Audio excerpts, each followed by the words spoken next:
Hey everybody, Grandpa Rails with a short video. I'm going to show you some of the things I picked up while I was up in Portland, and also something I got off of eBay.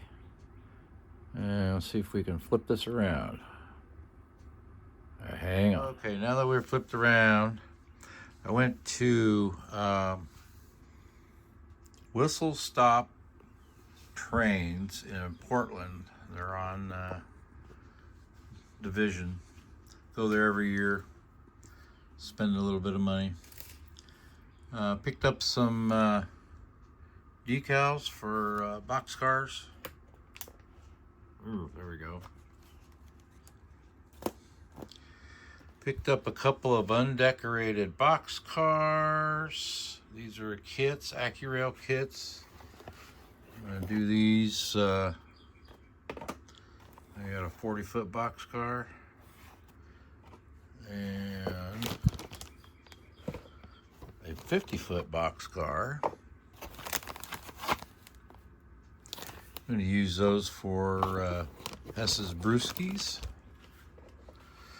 Also found this thing here.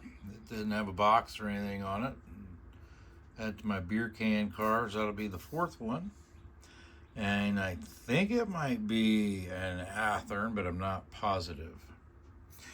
This one here is an Athearn I picked up while I was up there. And then my daughter works at a wholesale beauty supply, and I picked up some I call sanding sticks, but they're actually like files. There, you got 180 grit on one side, 100 on another. There's various different sizes, different ones.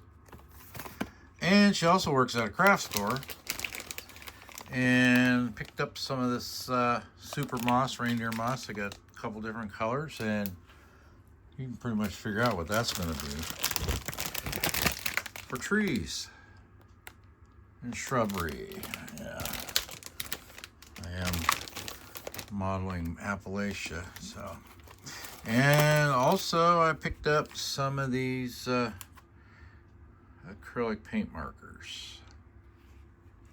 And now, oops, before I knock everything on the floor, last but not least is an Athearn ready to run cab car. I did not have a cab car, now I do. So when I run my train, locomotive will be on the one end and this will be on the other, because you can have the controls up in the front. That looks pretty good. I'll have to see if I can get a lighting kit in there so I can do make the lights red right there, or have them, because the clear light's on there, so when it's going down a track I can see things. Anyway, that's it for now. I will catch you next time. Thanks for watching. Thanks for subscribing. Thanks for commenting. And we will see you later.